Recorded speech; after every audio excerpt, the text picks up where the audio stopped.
ఉదయకాలం ప్రభువును ఆరాధించడానికి ఈ దినము ఒక ప్రత్యేకమైనటువంటి దినంగా సర్వ ప్రపంచము ప్రభువుని ఆరాధిస్తూ ఉంది. ఒక ప్రత్యేకత ఉంది ఈ దినానికి. ఏంటి చెప్పండి? అంటే సిలువకు వెళ్ళే ముందు వారం అన్నమాట. ముందు వారము ఆయన ఒలీవ కొండ నుంచి, ఈ ఒలీవ కొండ నుండి యెరూషలేమునకు వెళ్ళేటువంటి ఈ ప్రాంతం బహుశా ఒక 2 కిలోమీటర్లు లేదా ఒక 5 కిలోమీటర్ల దూరంలో ఉండిద్ది. ఈ ప్రాంతంలో ఒక 2 గ్రామాలు ఉన్నాయి. బేత్పగే, బేతనీ అనేటువంటి 2 గ్రామాలు ఉన్నాయి. ఈ 5 కిలోమీటర్లు ఎక్కడి నుంచి? ఒలీవ కొండ దగ్గర నుంచి యెరూషలేమునకు వెళ్ళేటువంటి ప్రాంతంలో ఈ కొద్ది దూరంలో ఒక 2 ఊర్లు ఉన్నాయి. బేత్పగే, బేతనీ అని. బేతనియా ఎవరి గ్రామం చెప్పండి? లాజరు, మార్తా మరియా లాజరు వారి యొక్క గ్రామం. బేతనీ అంటే అంజూరపు పండ్ల గృహము అని అర్థం. అంజూరపు పండ్ల గృహం బేతనియా అంటే అంజూరపు పండ్ల గృహం. అంజూరపు పండ్ల గృహం అంటే బాగా పక్వమైనటువంటి పండ్లతో ఉన్నటువంటి గృహము. బేత్పగే అనేటువంటి ఇంకొక ఊరు ఉందని చెప్పా కదా. ఈ బేత్పగే అంటే పక్వము, అంటే పండనటువంటి అంజూరపు గృహం. అది కూడా అంజూరపు పండ్లే, కానీ పండనివి, పక్వానికి రానివి, ఇంకా పూర్తిగా పండలేదు కదా. పండిందని ఒక పండుని తీసుకొని ఇది పండిందని చెప్పాలంటే ఏం చెప్తాం? ఎలా చెప్తాం చెప్పండి? ఎలా చెప్తాం? కాయ యొక్క వాసనను బట్టి. బాగా పండిందనుకో కాయ, మంచి సువాసన వస్తూ ఉంటుంది, మాగుడు వాసనతో వస్తుంది కదా. మాగుడు వాసనతో వస్తూ ఉంటుంది పండిన కాయ కదా. మామిడికాయ సీజన్ ఇప్పుడు మనకి. ఈ మామిడికాయ సీజన్ వస్తే ఇప్పటికే అక్కడక్కడ హైవేలలో పచ్చి మామిడికాయలు పెట్టి, రంగేసిన మామిడికాయలు పెట్టి అమ్ముతూ ఉన్నారు. కార్బైడ్ వేసిన మామిడికాయలు. అవి అంత వాసన లేవు, చూస్తే వాసన రావట్లేదు. మామిడికాయలు అమ్మితే మామిడికాయల వాసన రావాలి. యాపిల్ తీసుకుంటే యాపిల్ వాసన. బనానా తీసుకోండి, బనానా అంటే అరటికాయ. పచ్చిగా ఉన్నప్పుడు వాసన రాదు, కాయ మాగితే మంచి సువాసనతో వస్తుంది. కనుకనే బేత్పగే అనే గ్రామము, ఆ ఊరు పేరేందంటే మాగని అంజూరపు పండ్ల గృహము ఊరు అన్నమాట. మాగనటువంటి అంజూరపు పండ్లు. బేతనియా అంటే బాగా మాగినవి, తినడానికి రెడీగా ఉన్నటువంటి కాయలన్నమాట. కానీ ఇప్పుడు ప్రభువారు చెప్తా ఉన్నాడు, మీరు ఒక ఊరికి వెళ్ళండి. ఊరికి వెళ్ళంగానే అక్కడ కట్టబడినటువంటి గాడిద ఉంది, గాడిద పిల్ల కూడా ఉంది. గాడిద పిల్ల కూడా ఉంది. వీటిని తోలుకొని రండి అన్నాడు. శిష్యులు వెళ్ళి వాటిని విప్పి తోలుకొని వస్తూ ఉంటే కొంతమంది అడిగారు, ఎందుకు విప్పి తోలుకొని పోతున్నారంటే ఇవి ప్రభువునకు కావాలి అని చెప్పినప్పుడు వాళ్ళు మౌనంగా ఉంటూ వచ్చారు, తోలుకొని వచ్చారు. అంతకుముందు ఎవరు కూడా దాని మీద ఎక్కిన వారు కారు. కొంతమంది అంటారు బైబిల్ పండితులు, గాడిద పిల్ల మీద యేసయ్య ఎక్కాడు, గాడిద మీదేమో తండ్రి అయిన దేవుడు ఎక్కాడు, ఆయన అదృశ్యుడిగా ఉన్నాడు. ఇప్పుడు ఆ యొక్క ఒలీవల కొండ నుంచి యెరూషలేమునకు వచ్చుతూ ఉంటున్నప్పుడు ఈ యొక్క విశ్వాసులైనటువంటి దేవుని ప్రజలు ఖర్జూరపు మట్టలు చేతపట్టుకొని, ఈత మట్టలను చేతపట్టుకొని వారు ప్రభువుని ఆరాధించటం ప్రారంభించారు. ఈ గాడిద పిల్ల నడుస్తూ ఉంటే రోడ్డు పొడవున తమ బట్టలను పరుస్తూ ఉన్నారు. వారు యేసు ప్రభువారిని రాజుగా వారు అంగీకరించి వారు ప్రభువును స్తుతిస్తూ ఉన్నారు. అందుకనే దేవుని యొక్క వాక్యం చెప్పండి, ఇదిగో నీ రాజు వచ్చుచుండే. ఎవరితో చెప్పమంటున్నాడు? ఎవరితో చెప్పమంటున్నాడు? సియోను కుమారితో చెప్పుడి. జకర్యా గ్రంథంలో కూడా ఈ మాటలు ఉంటాయి. చదువుతారా? రండి, జకర్యా గ్రంథం తీయండి. జకర్యా గ్రంథంలో మనం చదివితే అక్కడ కూడా సియోను కుమార్తె చెప్పుడి, ఇదిగో నీ రాజు వచ్చుచున్నాడు. ఎలాగొచ్చుచున్నాడంటే సాత్వికుడై, దీనుడై, ఆయన భారవాహకమైనటువంటి పశుపిల్ల అయిన చిన్న గాడిదని ఎక్కి నీ యొద్దకు వచ్చుచున్నాడని సియోను కుమారితో చెప్పుడి. సియోను కుమారుతో చెప్పుడి. ఇంకో మాట కూడా ఇందులో చదవచ్చు. 21వ అధ్యాయంలో 9వ వచనం మత్తయి సువార్తలో, దావీదు కుమారునికి జయము, ప్రభువు పేరట వచ్చువాడు స్తుతింపబడునుగాక, సర్వోన్నతమైన స్థలములలో దేవునికి జయము, సర్వోన్నతమైన స్థలాలలో దేవునికి జయము, ఇదిగో నీ రాజు వచ్చుచూ ఉండే అనే మాట కదా. ఎవరికి జయమంట? దావీదు కుమారునికి జయం. దావీదు కుమారునికి జయం. ఇదిగో నీ రాజు, దీనుడైన వాడు, సాత్వికుండైన వాడు. ఫిలిప్పీయులకు రాసిన పత్రిక 2వ అధ్యాయము చదువుతామా? తీయండి బైబిలు. ఫిలిప్పీయులకు రాసిన పత్రిక ఈ 2వ అధ్యాయములో మనం చదివితే ఈ రాజు ఎలాగొచ్చున్నాడు సియోను కుమారు దగ్గరికి, ఈ రాజు ఎలాంటి వాడు అనే మాటలు మనం అర్థం చేసుకోవచ్చు. అక్కడ ఆయన ధనవంతుడై ఉన్నటువంటి రాజు. చదువుతామా మాటలు? 6వ వచనం, ఆయన దేవుని స్వరూపమును కలిగిన రాజు, దేవుని స్వరూపము కలిగిన వాడు, దేవుడై ఉన్నటువంటి రాజు, దేవుని స్వరూపమును కలిగినటువంటి రాజు, దేవునితో కూడా సమానమైన స్థితిని కలిగిన వాడు. అయినప్పటికీ ఈయన ఏం చేస్తూ ఉన్నాడంట? దాని మొత్తాన్ని విడిచిపెట్టాడు. విడిచిపెట్టి దాసుని యొక్క స్వరూపమును ధరించాడు. తనను తాను రిక్తునిగా చేసుకుంటూ వచ్చాడు. తనను తాను రిక్తుడిగా చేసుకుంటూ వచ్చాడు. ఎక్కడి నుంచి వచ్చాడు? పరలోకము నుండి దిగి వచ్చాడు. పరలోకము నుండి దిగి వచ్చాడు. భూమి మీదకి దిగి వచ్చాడు. పరిశుద్ధమైన స్థలములలో నివసించేటువంటి దేవుడు. యెషయా గ్రంథంలో మనం చదువుతాం, మహోన్నతుడును, మహాగణుడు, మహోన్నతుడును, పరిశుద్ధుడు, నిత్య నివాసి అయినటువంటి దేవుడు, ఉన్నత స్థలములలో నివసించేటువంటి సర్వాధికారి ప్రభువునకు దేవుడు ఎలాగొచ్చాడంట? ఎలాగొచ్చాడు? రిక్తుడిగా ఆయన దిగి వచ్చినట్లుగా మనం చదువుతాం. రండి, యెషయా గ్రంథంలో ఆ మాట మనం చదువుకుందాం.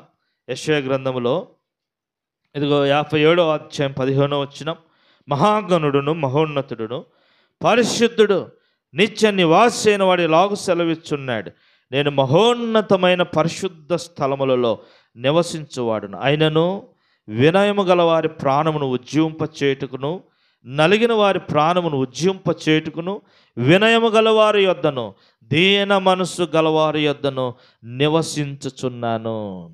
ఎక్కడికి వచ్చాడంట? విరిగి నలిగిన వారి దగ్గరికి ఆయన రావడానికి ఇష్టపడ్డాడు. ఆయన ఎక్కడికి వచ్చాడంటే భూమి మీదికి వచ్చాడు. ఎక్కడ నివసించేవాడు? ఉన్నతమైన పరిశుద్ధమైన స్థలములో నివసించే దేవుడు. ఆయన సాత్వికుడైన దేవుడు. ఆయన దీన మనసు కలిగిన వాడు దేవుడు. ఆయన ధనవంతుడైనటువంటి దేవుడు.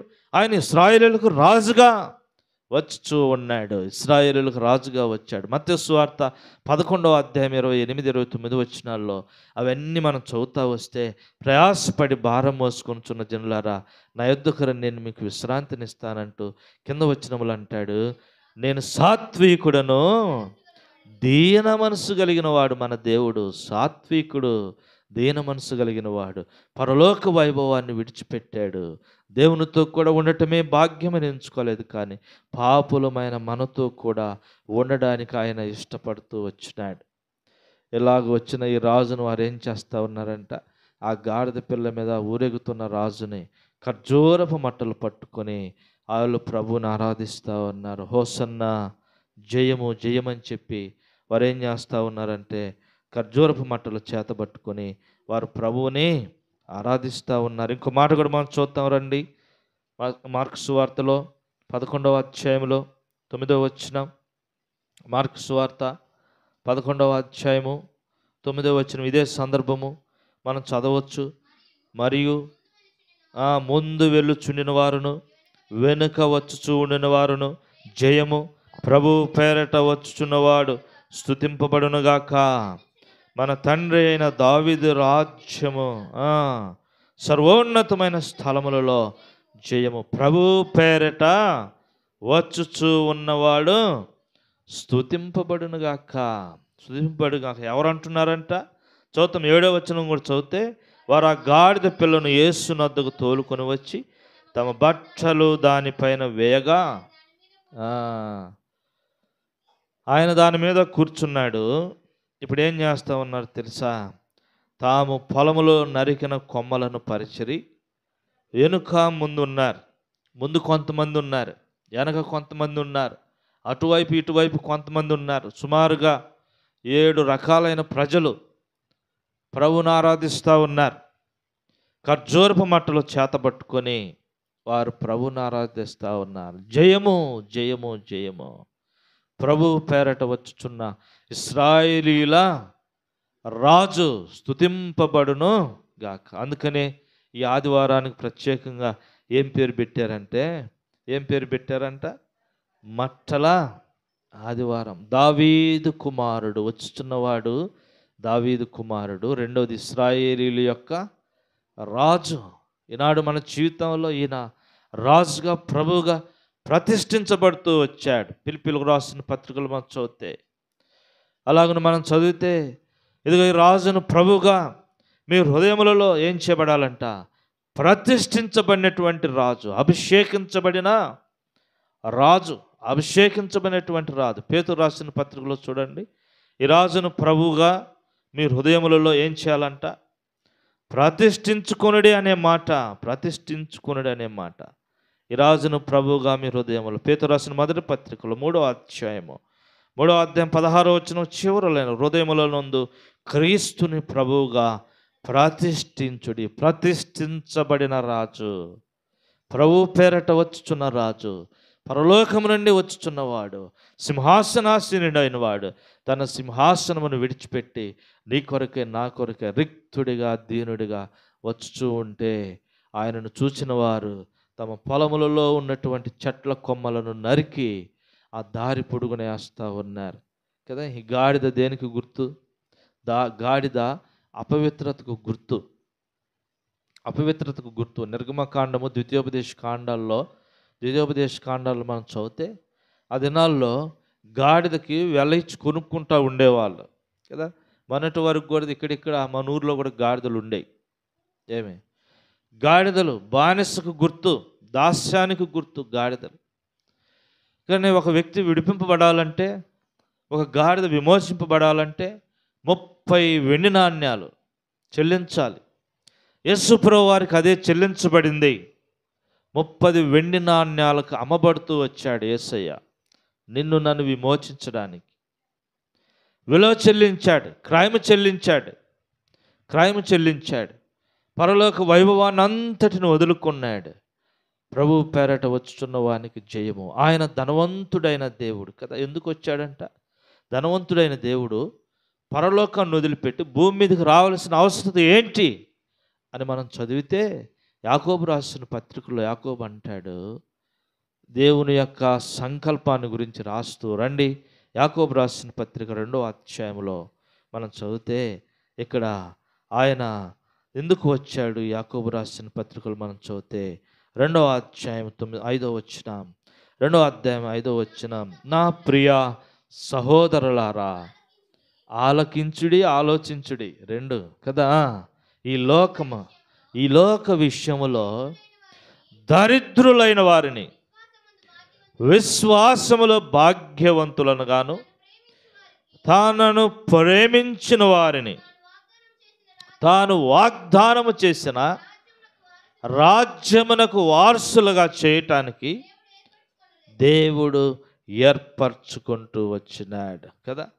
ఇంకో మాట కూడా చదవచ్చు, 2 కొరింథీ 8వ అధ్యాయం 9వ వచనం. 2 కొరింథీ 8వ అధ్యాయం 9వ వచనంలో ఎందుకు వచ్చాడు ఆయన? ఎందుకు వచ్చాడు? కృపను ఎరుగుతారా మీరు? ఆయన ఎవరంట? ధనవంతుడైన దేవుడు.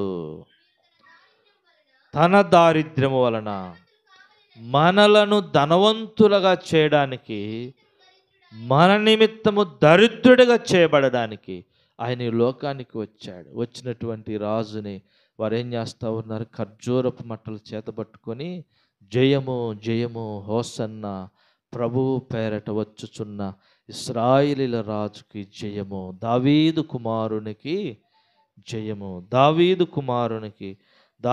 కుమారునికి జయము, రెండోది ప్రభువు పేరట వచ్చుచున్న ఇశ్రాయేలీల రాజుకు జయము అని ఖర్జూరపు మట్టలు చేత పట్టుకొని వారు ఏం చేస్తూ ఉన్నారంటే ప్రభువునే ఆరాధిస్తూ ఉన్నారు. అందుకే ఈ దినానికి మట్టల ఆదివారం అనే పేరు, ఖర్జూరపు మట్టలు. మరి కొన్ని ప్రాంతాలకు వెళ్తే, ఫిరంగిపురం ఇలాంటి ప్రాంతాలకు వెళ్తే వాళ్ళు ఈ దినాన్ని పండుగ రోజు జరుపుతారు కదా. వారం ముందే ప్రతి ఇంటికి గుడికెళ్ళి మరి ఖర్జూరపు మట్టలు తీసుకొస్తారు, ఈత మట్టలు తెచ్చి మరి ప్రతి ఇంటికి కూడా వాకిట్లో ఈత మట్టలు గుచ్చి పెడతారు. నేను పెళ్ళైన కొత్తలో వెళ్ళా, ఏంది ఈత మట్టలోనే గుచ్చుకుంటే చేతికి అనుకున్నా, తీసేద్దాం అనుకున్నా. ఓయమ్మ ఇది ఎందుకు తీసేయటం, మళ్ళీ వీళ్ళు ఎందుకు పెట్టుకున్నారో ఏడా అని నేను ఆలోచన చేశా. వీళ్ళు ఎందుకు పెట్టుకున్నారు ఈ మట్టలని. ఏంటంటే అవి తర్వాత చూస్తే ఏందంట, గుడికాడి పోయి తెచ్చిరంట. ఏంటి అవి? ఈత మట్టలు. మనకెళ్ళి ఖర్జూరపు చెట్లు దొరకవు కదా, అందుకని ఈత చెట్లు దొరుకుతాయి. ఈతకాయలు కూడా ఖర్జూరపు కాయలు లాగానే ఉంటాయి, రెండు మరి ఒకే జాతికి సంబంధించినవి. తీసుకుని వచ్చి అక్కడ పెట్టారు. కానీ ఖర్జూర మట్టలు పట్టుకున్నారు. హోసన్న జయము, హోసన్న, హల్లెలూయా, పరలోకపు ఆరాధన. హల్లెలూయా అనేది ప్రకటన గ్రంథంలో రాయబడింది. పరలోకములో దేవదూతలు ఆరాధన. హల్లెలూయా హల్లెలూయా హల్లెలూయా అని, హోసన్న అని వారు పరలోకమందు వారు ప్రభువుని ఏం చేస్తూ ఉన్నారంట? ఆరాధిస్తూ ఉన్నారు. మూడవ మాటకు చూద్దాం. మూడవ మాట చూస్తే రోమీయులకు రాసిన పత్రిక 8వ అధ్యాయం 37వ వచనం. రోమీయులకు రాసిన పత్రిక 8వ అధ్యాయము 37వ వచనంలో మనం చదివితే అక్కడ ఆయనను మనలను ప్రేమించిన వానికి మనము వీటన్నిటిలో అత్యధిక విజయము పొందుచూ ఉన్నాం. అత్యధికమైన విజయాన్ని ఇస్తూ ఉన్నాడు. అందుకే ప్రభువుని ఆరాధించాలి. ఎందుకు వచ్చాడంటే ఆయన విజయాన్ని ఇవ్వడానికి వచ్చాడు. ఎదుగో ఇశ్రాయేలీల రాజు, యూదుల రాజు, ఇశ్రాయేలీల రాజు. వాళ్ళు అడిగారు, ఆయన పుట్టుక సందర్భంలోనే అడుగుతూ వచ్చారు. మనం ఇంకా మరణదనాల వరకు వచ్చినాం. పుట్టింది ఎప్పుడు, చనిపోయింది ఎప్పుడు?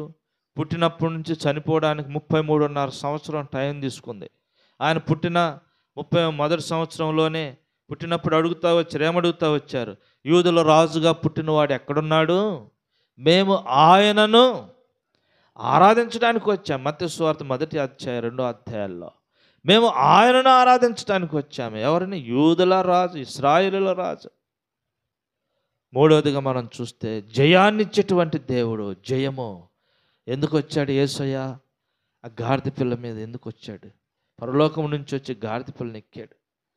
ఎదుగో పాపము ముళ్ళును విరచి, మరణమును జయించి, సాతాను తలను చితకద్రొక్కి మనకు విజయాన్ని ఇవ్వడానికి వచ్చాడు. అందుకే హోసన్న జయము జయము కదా పాడుతూ ఉంటారు. హోసన్న జయమే, హోసన్న జయమే, హోసన్న జయమన్నకే, యేసు రాజు రాజుల రాజై త్వరగా వచ్చుచుండే.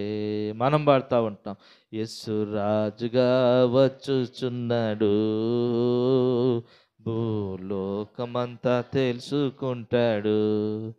రవి కోటి తేజుడు, రమ్యమైన దేవుడు, రవి కోటి తేజుడు, రమ్యమైన దేవుడు, యేసు రారాజుగా వచ్చుచున్నాడు, యేసు రారాజుగా వచ్చుచున్నాడు.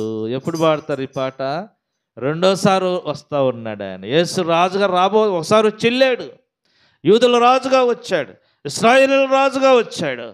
రెండోసారి రాబోతా ఉన్నాడు రారాజుగా. ఎందుకంట? రవికోటి తేజుడు. రవి అంటే సూర్యుడు. 1000 కోట్ల సూర్యుని కంటే తేజస్సు కలిగిన వాడు. ప్రాణ గ్రంథం 1వ అధ్యాయంలో ఉంటుంది. ఆయన ముఖము ప్రకాశించుచున్న మహా సూర్యుని వలె ప్రకాశించుతా ఉంది. హెబ్రీ 1వ అధ్యాయంలో రాయబడింది. మరి సూర్య తేజస్సుతో ఉన్నాడంట. తిమోతికి రాష్ట్ర పౌలు పోస్తుడు అంటాడు, ఎవడునూ సమీపింపురాని తేజస్సులో అమరత్వం కలిగిన వాడంట. ఎవడునూ వెళ్ళలేడు, ఆ వెలుగులోనికి వెళ్ళలేడు, ఆ వెలుగును చూడలేడు. అంత తేజవంతుడైన ఆ దేవుడు కదా. చూడండి, గాడిద దేని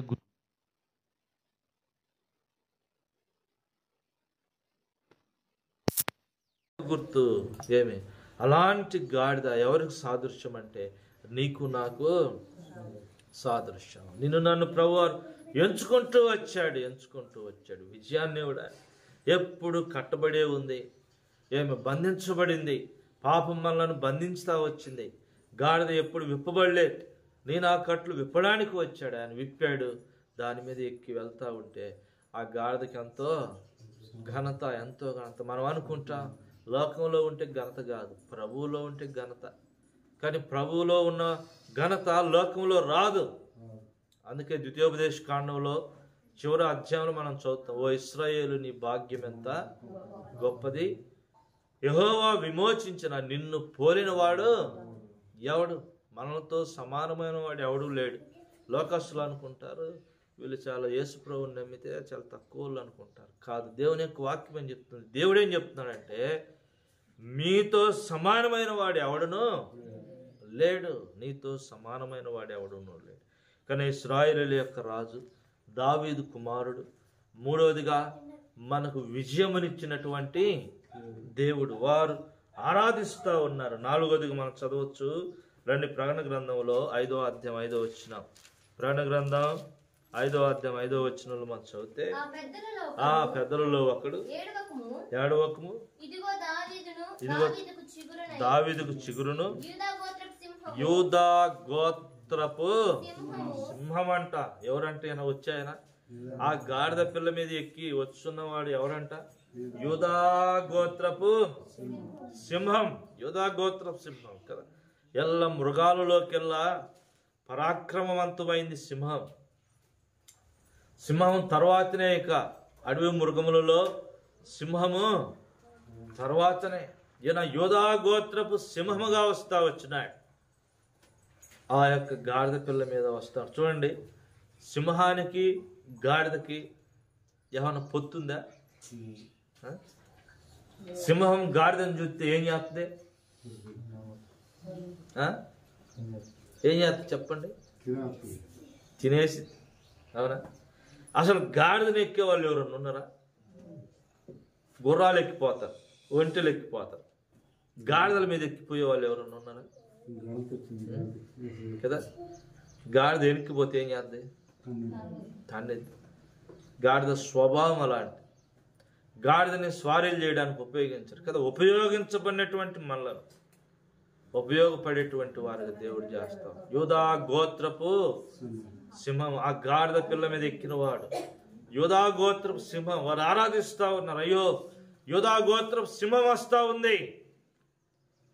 యూదా అంటే స్తుతి, యూదా అంటే స్తుతి. యూదా గోత్రపు సింహము మన ప్రభు అయిన యేసుక్రీస్తు వారు. తెల్లవారు వేకువ చుక్క, దావీదు యొక్క వేరు చిగురు, దావీదు యొక్క చిగురు. ఇంకా హెబ్రీయులకు రాసిన పత్రికలో ఒక మాట చదువుతాం, ఇంకొక మాట కూడా ఉంది, ఒక మాట జ్ఞాపకం చేస్తాం.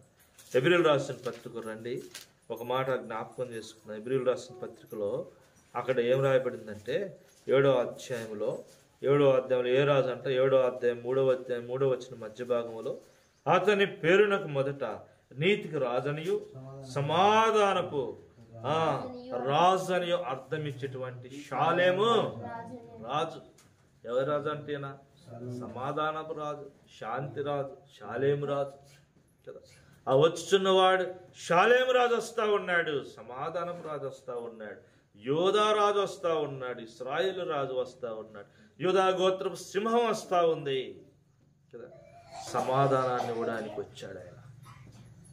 సమాధానం లేని మన జీవితాల్లో యోహాను సువార్త 14వ అధ్యాయంలో అంటాడు, నా శాంతిని నేను మీకు ఇస్తా ఉన్నా. అనుగ్రహించడానికి వచ్చాడు, మరి ఆరాధిస్తా ఉన్నా. అయ్యో మెస్సియా వచ్చాడు, మనకు విడుదల. మెస్సియా వచ్చాడు, మనకు సమాధానం. మెస్సియా వచ్చాడు, మనకు సంతోషం, మనకు జయము. జయము కదా, జయము. మనకు రక్షణ తీసుకొని వచ్చాడు, దీన మనస్కుడై వచ్చాడు, మహోన్నతుడైన దేవుడు. ఆ సింహం చూడు ఎలాగొస్తా ఉందో. ఏమి సింహం, ఆయన యోధా గోత్రం సింహం, మహోన్నతుడైన దేవుడు, పరిశుద్ధుడు. అపవిత్రమైన మన కోసం వచ్చాడు, అపవిత్రమైన గాడిద పిల్లని ఎక్కాడు, అపవిత్రమైన స్థలాలలో ఆయన నడుస్తూ ఉన్నాడు. పరిశుద్ధుడైన పాదములు అపవిత్రమైన భూమిని తాకుతా వచ్చినాయి, నీ కొరకే నా కొరకే. అందుకే వారు ప్రభువుని ఆరాధిస్తూ ఉన్నారు, ప్రభువును స్తుతిస్తూ ఉన్నారు. ఖర్జూరం మట్టలు చేతబట్టుకొని దారి పొడుగున వారి బట్టలు పరుస్తూ, కొమ్మలు నరుక్కుంటూ, వెనుక ముందు నిలబడి, 4 పక్కన నిలబడి, దావీదు రాజునకు జయము, దావీదు కుమారుడికి జయము, ఇశ్రాయేలీయుల రాజుకు జయము, యోధా సింహానికి జయము, సమాధానం ఇచ్చేటువంటి రాజు షాలేము రాజుకి జయము, జయము, జయమని ప్రభువుని ఆరాధిస్తూ ఉన్నారు. ప్రభువు కూడా మనకు జయాన్ని ఇచ్చాడు. మన కట్లు విప్పబడ్డాయి. పాపం అనేటువంటి కట్లు, బానిసత్వం అనేటువంటి కట్లు విప్పబడ్డాయి. స్వతంత్రులుగా ప్రభు చేశాడు మనలను. ఒకప్పుడు పాపమునకు దాసుడుగా ఉన్నాం, పాపము చేత బంధింపబడ్డాం, పాపము చేత బంధింపబడ్డాం. మన కొరకై క్రయమును చెల్లించాడు ఆయన మనల్ని విడిపించడానికి. ఎందుకు వచ్చాడంటే ఆయన క్రయమును చెల్లించడానికి వచ్చాడు. అనేకులకు ప్రతిగా విమోచన క్రయధనముగా తన ప్రాణం ఇచ్చడానికి ఆయన ఈ లోకానికి వచ్చాడు. ఎరుగుతా వచ్చారు వాళ్ళు, అయ్యో ఆయన ఎందుకు వస్తా ఉన్నాడు ఆ గాడిద పిల్లనెక్కి అంటే, మెస్సే కొరకు ఎదురు చూస్తూ ఉన్న వాళ్ళు అంటా ఉన్నారు, విమోచన క్రయధనముగా తన ప్రాణం ఇవ్వడానికి వచ్చారు. చదువుతారన్నమాట. మార్కు సువార్త 10వ అధ్యాయము, మార్కు సువార్త 10వ అధ్యాయం 45వ వచనం. మార్కు సువార్త 10వ అధ్యాయం 45వ వచనం. మనుష్య కుమారుడు పరిచారము చేయించుకున్నట్టుకు రాలేదు కానీ పరిచారము చేయుటకును అనేకులు ప్రతిగా విమోచన క్రయధనముగా తన ప్రాణమిచ్చుటకు వచ్చాను. ప్రాణం ఇవ్వడానికి వచ్చాడయ్యా రాజుగారు. ఎందుకు? తన ప్రజల కొరకై, తన ప్రజల కొరకై ప్రాణం ఇవ్వడానికి వచ్చాడు. ఆయన తన ప్రజలను వారి పాపముల నుండి తానే రక్షించడానికి వచ్చాడు. ఆయన గొర్రెలకు మంచి కాపరిగా వచ్చాడు. మంచి కాపరి, యోహాను సువార్త 10వ అధ్యాయం 11వ వచనంలో మంచి కాపరి తన గొర్రెల కొరకై ప్రాణం పెట్టడానికి వచ్చాడు. ప్రాణం పెట్టడానికి వచ్చారు. ఈత మట్టలు పట్టుకున్నారు, ఏం చేస్తా ఉన్నారంట? హోసన్న, జయము, జయము, జయము. ఇది ఎప్పుడు జరుగుతూ వచ్చింది? ఇక మరుసటి వారం, మరుసటి శుక్రవారం ఆయనకు సిలువకి వెళ్ళిపోయే ముందు ఆదివారం మరి వారు ఆరాధిస్తూ వచ్చినారు. ఉదయకాలం మన జీవితంలో కూడా మనం కూడా ప్రభువుని ఇలాగూ ఆరాధించి గణపరిచే వారంగా ఉంటాం. మన యొక్క మరి గాడిద జీవితం నుంచి ప్రభు, మరి కట్టబడినటువంటి స్థితి నుంచి ప్రభు మనకు విడుదలనిచ్చి ఆయన మనకు రాజుగా ఉండడానికి మనల్ని అధిష్ఠిస్తూ వచ్చినాడు. ఎప్పుడైతే ఆయన మనం స్వీకరించామో, ఎప్పుడైతే ఆ గాడిద యేసయ్య గాడిద మీద కూర్చున్నాడో అప్పుడే గాడిదకు విలువ వచ్చింది. అప్పుడే విలువ. అంతకుముందు గాడిదను చూసి తరిమేవాళ్ళు, అపవిత్రమైన దీని జోలు బాబాకుండా ఎవరు కూడా పట్టించుకునే వాళ్ళు కాదు. ఎక్కడో చిల్ల చెట్లమిటి తిరుగుతూ ఉంటుంది, పెంట తింటూ ఉంటుంది, చిల్ల చెట్లమిటి తిరుగుతూ ఉంటుంది. దాన్ని ఎవరు కూడా ఎన్నిక చేయరు, ఎవరు పట్టించుకోరు. అలాంటి గాడిదని ఇప్పుడు ఎంతో విలువ, ఎంతో ఘనత యేసయ్య ఎక్కడం ద్వారా కదా. గాడి చుట్టూ చేరే వాళ్ళు కొంతమంది అయితే దానిని ఇప్పుడు ఏం చేస్తారు, జువే వాళ్ళు కొంతమంది అయితే, అరే యేసయ్య ఎక్కిన గాడిద దీన్ని ఏం చేయబాకండి అని నేను అనుకుంటా. మంచి మంచి మేత కూడా పెట్టి ఉంటారు. అప్పటి వరకు తన జీవితంలో తిననటువంటి మరి గుగ్గిళ్ళు, బెల్లము, ఇట్లాంటి మంచి మంచి గడ్డి, దానికి అర్థం కాల. అబ్బా ఏందిరా నన్ను చూసి తన్నేవాళ్ళు ఇప్పుడు ఏంది నన్ను దూకుతున్నారే, నా మీద సీమ వాలకుండా కూడా చూసుకుంటున్నారే, ఎంత ప్రేమ ఉంది, ఎంత ప్రేమగా చూస్తున్నారు, దానికి కూడా అర్థం కాలేదేమో కదా. అలాంటి కృపను దేవుడు మనకి ఇచ్చాడు. అందుకే ఉదయకాలం మనం ప్రభుని స్తుతించి ఆరాధిస్తాం. మోకరించండి.